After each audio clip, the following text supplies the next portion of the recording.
Welcome back to Wine Out Books with your girl, Kay. So as you can see by the title, we are reviewing the 2 Lives of Sara. Look at the beautiful cover art. Let's just admire it.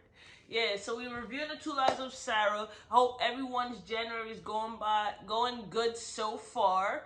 And thank you for support. This book is a book club read for my book club that I'm in. First of all, I gotta shout out the book club, the Empire Book Club. It was started by my girl Tanya.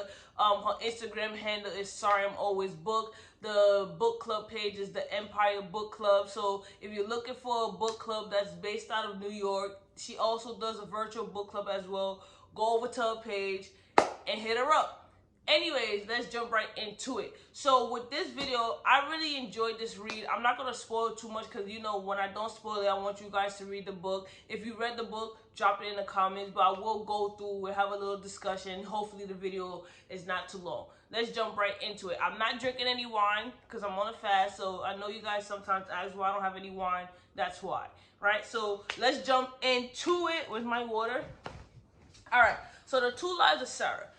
I enjoyed this book for a number of reasons, but I'm going to tell you that I like Sara's character. So if you read the book and you haven't read it yet, Sara's character, emotional-wise and mental-wise, she could be seen as a complex character. But ultimately, it buckled down to a couple things that I narrowed it down to. But for the most part, I enjoy Sara's character, right? So Sara went through a lot in her life, and we'll start by the title, right? So she went, like I said, she went through a lot in her life, but ultimately, I think the author put the title as it because Sara is running away from her past and she wants to start a new life. So you got past Sara, you got the present Sara who's trying to find happiness, who's trying to outrun what she's been through to grow into something different, to just find meaning and purpose in life, right? So a little background about Sara. Sara, we just gonna narrow that Sara has been through a lot, right? I don't want to spoil it too much, but she has ultimately dealt with some that a lot of people may have dealt with, and she's trying to figure it out, right? So she grew up in the church. Her father was a pastor. She was sexually abused, raped. It is what it is. That's what she was raped. And because of that situation, she was raped by a family member at that. And her mom passed away, so she didn't have too much of a support system. She had 2 friends that was really holding her down. Naomi and what's the last girl name? Hold on, let me see. I don't even remember the last girl name. We got Naomi and Violet, right? They were some real ones. And they helped her get out of her current her current situation where she was residing with her father, and she moved, right? So she moved, she relocated, and for the most part, you know, she was doing good, but she's a young girl, right? And when she moved away from her town, she was pregnant, right? She got raped, and the result of the rape is she was pregnant. Okay, and she had the baby. And in the beginning of the book starts off you can see, if when you read the first 2 pages, damn, why is she talking to this baby like that, or about the baby like that? So she never wanted the baby. She can't fathom the idea of raising this child because of how the child was conceived. Every time she looks at the child, she sees her rapist. And like I said in my last video when I did the review for Perish by LaToya Watkins, right? I stand by my opinion. And this is just for myself, not no one else. If you are raped, right, and you decide to keep the baby, or you don't believe in abortion, right? Whatever your beliefs or morals is, you don't believe in, you keep the baby, or you forced to carry the baby and you have the baby, right? A lot of people can't deal with that, in my opinion, because every time you look at that child, you're seeing that the child wasn't conceived from love, but it was conceived from a volatile, nasty act against you, against your body, unwillingly. How can you deal with that? I know I couldn't deal with it. So if I was raped, God forbid, and I had a baby, I had the baby, I'm looking at this baby like, how can I love this baby because of how it was conceived? Like, it's hard. It's hard, and that's what Sara was going through, right? And it's one thing to be raped. It's one thing to have a baby, but it's one thing to be raped and have a baby by a family member. Like, come on, come on. So because Sara grew up in the church, and she had her mom passed, so she's dealing with that. She's dealing with the abuse. She it's just trauma after trauma, and she blames God. She stopped believing in God because this is like, if God is this almighty creator, why he is allowing these things to happen to me, right? And then she's young on top of that, so it's like, at a certain point in time, it's like, when is enough going to be enough? And that's what Sara was dealing with, right? So Sara could come off as an asshole. She could come off lacking emotions. She could come off as being, what's the word? What's the word I'm looking for? Can't think of the word I'm looking for. I never can into the vids though. But anyway, she comes off as a lot. We're gonna sum up to her being an asshole, but she's not. She's just a girl who's trying to figure out life, trying to find herself, and trying to navigate life while caring for a child that she didn't want. Like, she'll tell you in the book, I don't want this child. I never wanted you. So she lacks emotion when it comes to the baby, right? So she moves to a new state. What is the state? Because I can't remember. It's in the country though. She's from Chicago. I should have said that. She's from Chicago. And was it Atlanta that she moved to? I think so. Atlanta. I think it was Atlanta. No, I don't think it was Atlanta.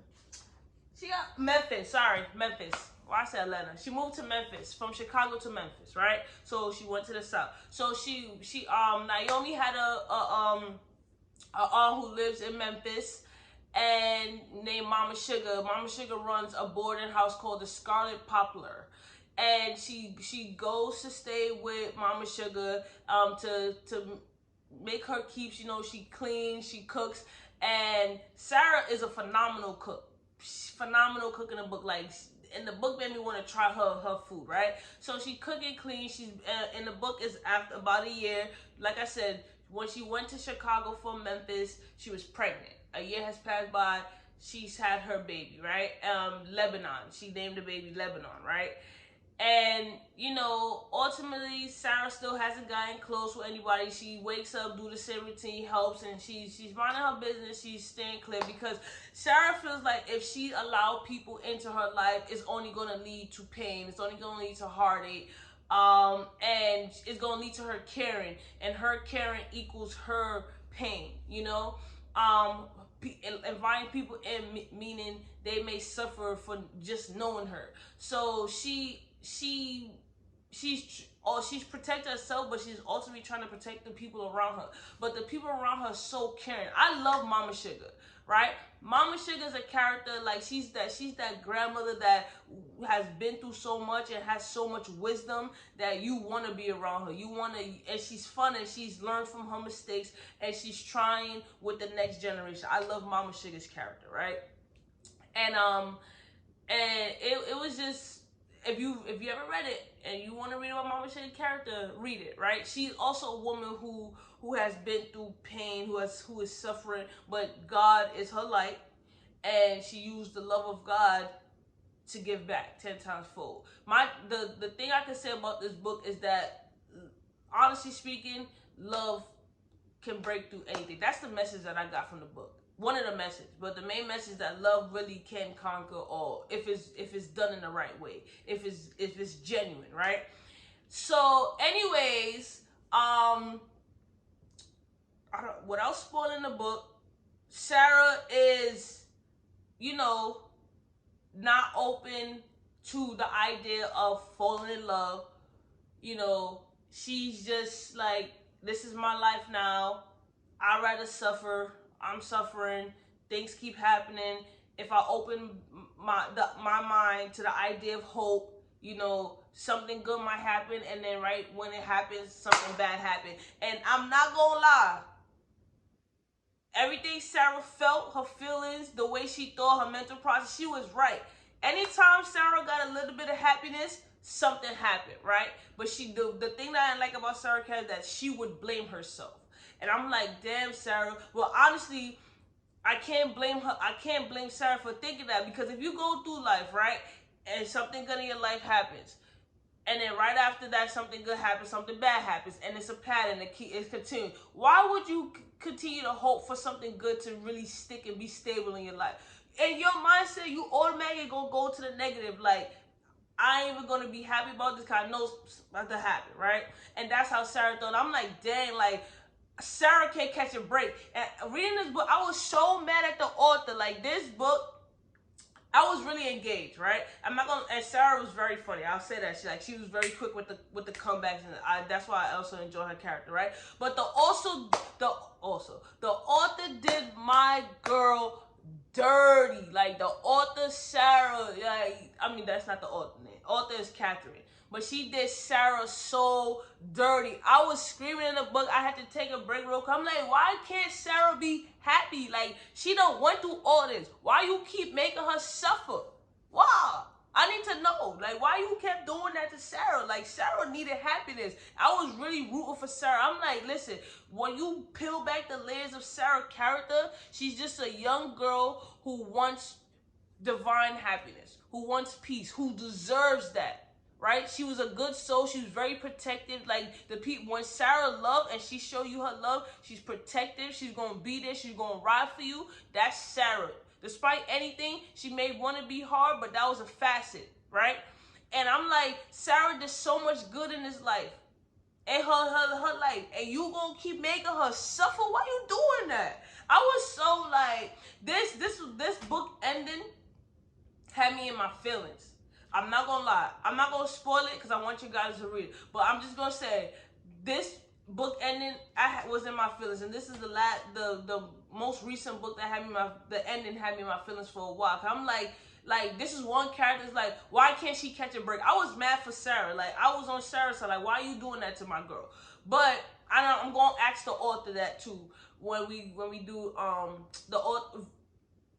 The Empire Book Club is going live with the author on the 28th, Saturday at 4 p.m. She gonna talk about the book, right? Anyways, so yeah, right? So that's that. I'm gonna talk about what I like about the book, right? I already told y'all what I like about Sara's character. What I liked about the book is that it's based back in the 60s. So when you had the Freedom Riders, Martin Luther King Jr., they're fighting for justice, they fighting for reform for us, they fighting for our black civil rights, right? So it's based around that time. So what I liked is that, you know, they highlighted how important education was, right? So there was two characters in this book. You have a young boy named Willis, and you have a young man, he's 24, 25, named Jonas. Jonas is Willis' teacher, and what I like about Jonas is that he could have went to a school up north where he was teaching kids and making more money, but he brought his talents and his skill set back to his hometown Memphis to teach the young black kids that education is key. And what I like about Jonas' character is that he took a look at Will, and he knew Will's home situation, his upbringing with his dad. His dad, Amos, is a drunk, and Will is Mama Sugar's grandson, and he was pushing Will to his full potential. He knew that Will needed to be challenged, so he would give Will books to read and do extra reports. So, for example, Will read Invisible Man by Ralph Ellison. If you didn't know, that's my favorite book to read, right? He read so much other books. I highlighted the books down because I want to read some of them. Those are classic books that, like, Baldwin, Toni Morrison, stuff like that, right? So he really highlighted education and reading, and how reading will enhance your knowledge and your wisdom. And I support that 100% because that's why I like to read. Not only because it's an escape, but when you read, you gain knowledge, new words, new language, like new writing skills. So and the wording and the writing in this book was so beautiful, like so beautiful. And that's one of the things I like about the book. I like Jonas' character as well because he was like a sweetheart, and you know, I didn't like his character at first. I'm lying. Let me not tell a lie. Because he was one of those black educated men who come back, and you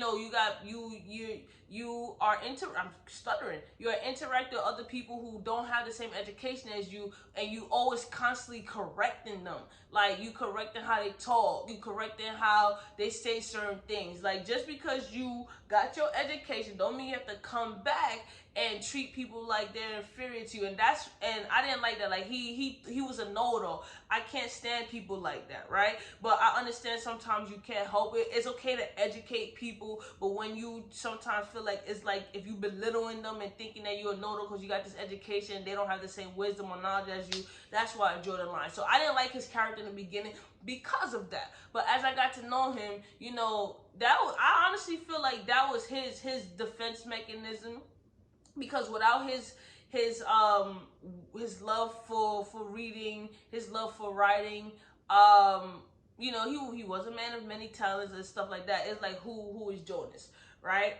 But yeah, so that's one of the reasons why I like the book. It highlighted education. It also reflected on the work that a little bit that Dr. Martin Luther King was doing, and so much other important people during that time, and I thought it was beautiful to read about that. Right? What else did I write down? I'm not gonna spoil it for y'all. Oh yeah. So it also made me think about, there was a part in the book where Jonas had took Sara around Memphis so Sara could learn about the state. Let me say the state, jeez, about the city, and you know, for her to see the scenery, right? So what they was reflecting on is how white people think that they do black people a service when they plaster famous black people onto buildings, like that's some type of reparations. Like, for example, Ida B. Wells or Booker T. Washington, or when they put them on street signs, right? And they think that's some type of payment, and they doing us a service, and they put them on buildings, for say, let's say buildings that's deemed as project buildings, right? And they plaster these names of people who fought for injustices on buildings that are below the socioeconomic status, that's in red lines, right? That's still dealing with systematic oppression, right? Systematic racism. So I was like, damn, like I never really thought about that part of the conversation when it came to race and systemic and systematic racism.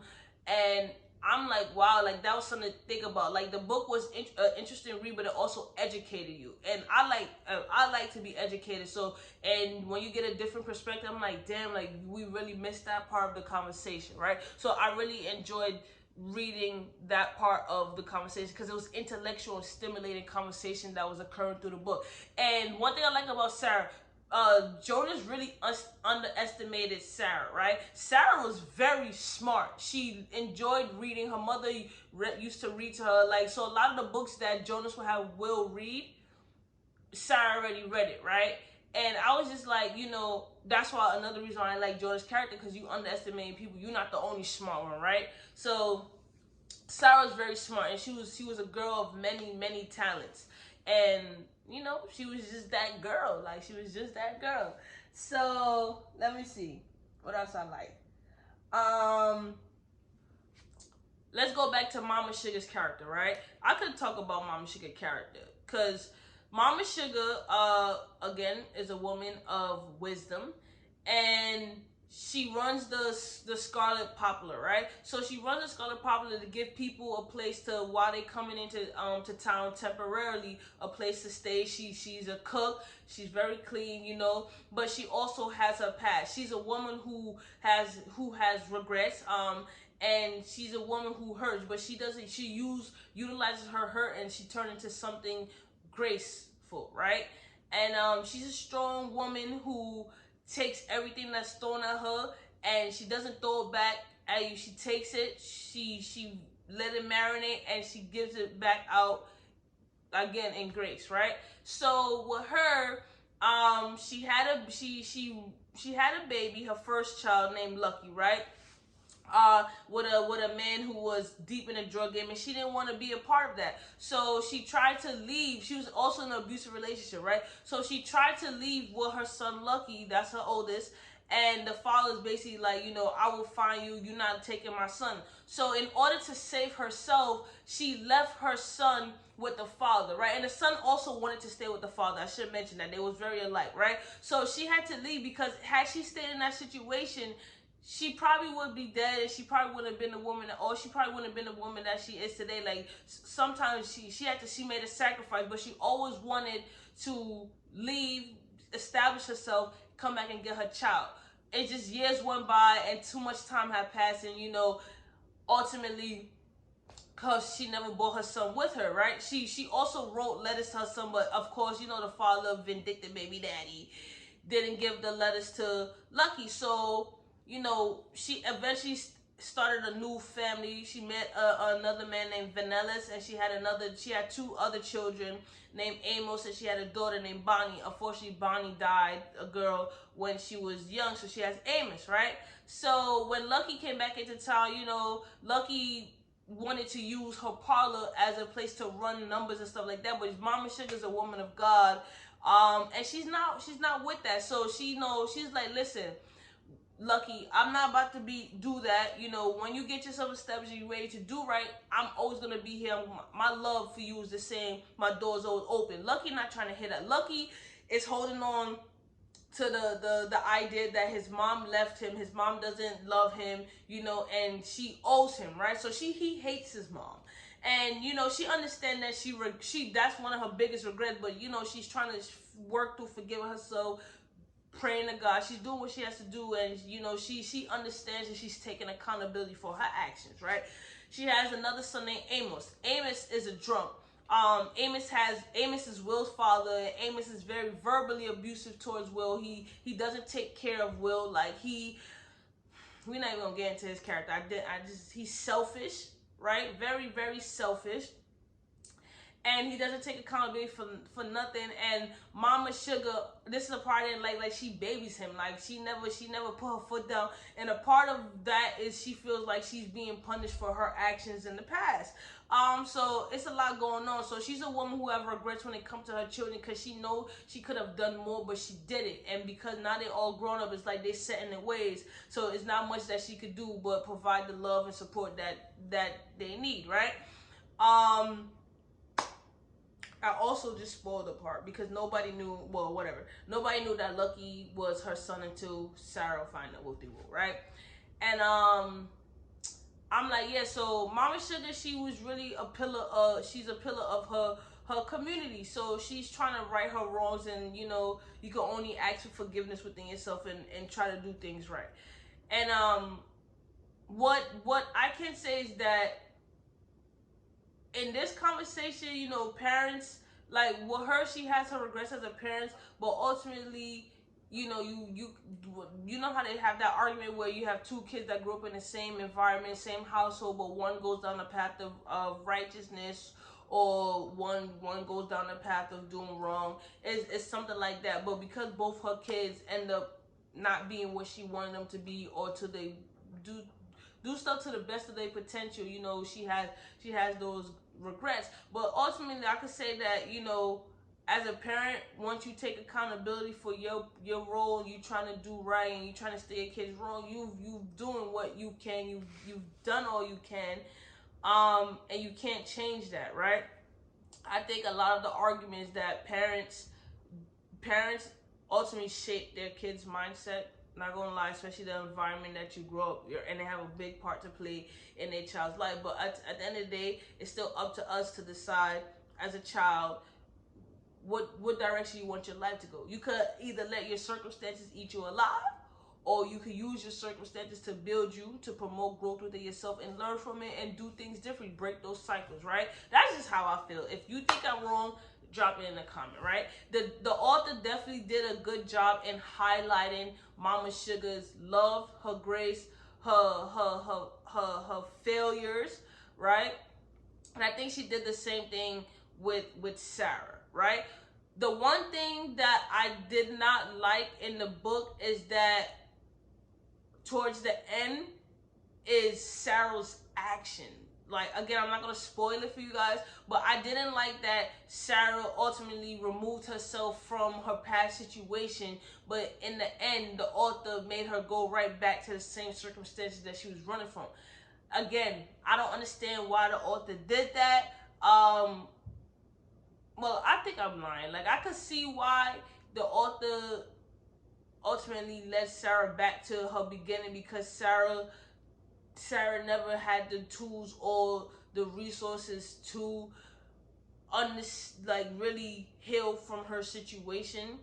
And I don't think her situation, that everything that she's been through, because of the consistent trauma, that she had a break to really have time to heal, but she also didn't have the skill set to deal with that. But I can say I was mad that Sarah went back to her previous situation or environment, because of the fact that she had a phenomenal support system. Like, the people in the town that she lived in Memphis, they was there to support her every step of the way. Like, they say it takes a village, and Sarah had that village. But I could also understand, it's just like, the village is a place where certain things happen, and to stay in that in circumstance is a constant reminder. But then on the flip side, it's like, all right, would you rather go back to a situation where you don't have a good support system, where you was alone and stuff was still happening to you, versus you in a new town.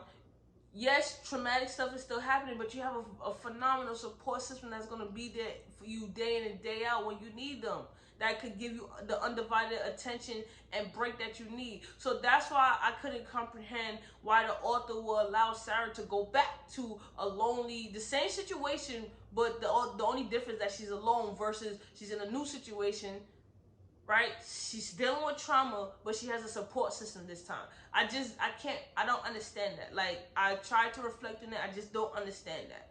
And I'm still very upset about that, right?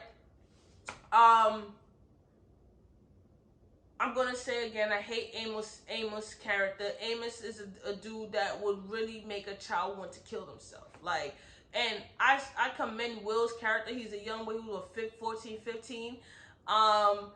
Because he was strong, and because of his support system, I feel like Will was able to know love. Will was able to feel love, feel protected, and not allow Amos, his father, to get the better of him. Yes, a child needs their parents. His mom had died, but I stand by this. When you have a support system that's filled of genuine love and people who want nothing but the best for you, you can overcome any circumstance that you're in. I stand by that, right? And it's hard to feel genuine love. Not everyone goes through life being able to feel love. You can give love, but to feel love, that's a whole different feeling. Like, people still go through they 40, 50 not being able to experience that. So to have that, I think that is a blessing, right?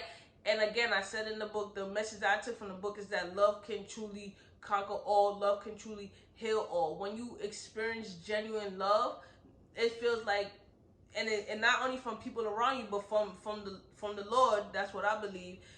Like, that's a different kind of peace, you know. It make you feel like whatever you're going through, you can handle it, right? But unfortunately, everything that Sarah loved, the hope that she felt in that short amount of time, was taken from her. So it's like, how can one deal with that anguish? Like, she consistently kept going through harrowing situations. It's like come on, right? Come on. But I also love the way what I didn't like, I don't feel like Sarah's character had the opportunity to grow and feel developed, right? She felt a little bit of growth in a short amount of time when she really felt that people generally loved her and she was willing to accept that, open herself up to that. And I was happy that she did that because she wasn't closed off for a certain amount of time. But I thought it should have stayed like that. I didn't think that, you know, she should be able to feel this way and feel that growth and overcome her feelings towards her son and where he was conceived. Because at one point in the book, you know, because she was able to feel that love from other people, she was able to give her son that love and she was happy, right? She was grown, she was allowing herself to heal that situation, see her son in a different light. But when that was taken from her, it went back to the same thing. So she no longer, towards the end, she no longer, I think she had love for her son, but she no longer felt that love. It was more so a need to have him around because she needed to it was just like she was used to having that constant reminder of the things that she went back, so she needed to fill that void, and she needed her son to do that. And what I mean by that, like, it's a little complicated the way I'm saying it. So, you know, because of the way her son was conceived, it's just like they both are from the same situation, right? Whereas if he was conceived with love, it was a different thing, a different feeling. So she probably wouldn't have needed him to fill that negative void. Like, it was nothing negative towards the end when it came to her son.